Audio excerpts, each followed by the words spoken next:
Panoorin natin ang chika moment ni VP Sara Duterte sa Japanese journalist bago nagsimula ang press con.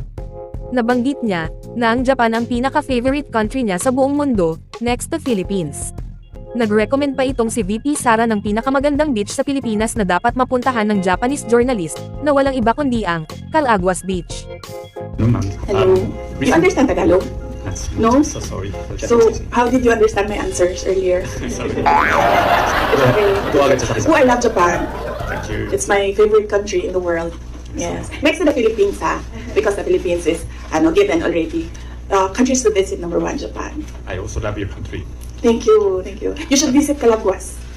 Yes, I did. Beautiful. I did. I love it. Oh, you did? You've been there? Yes. Oh, so beautiful. Yes. I've never seen any beach as beautiful as Calaguas. Go ahead to Lakison. Yes, okay. Yes.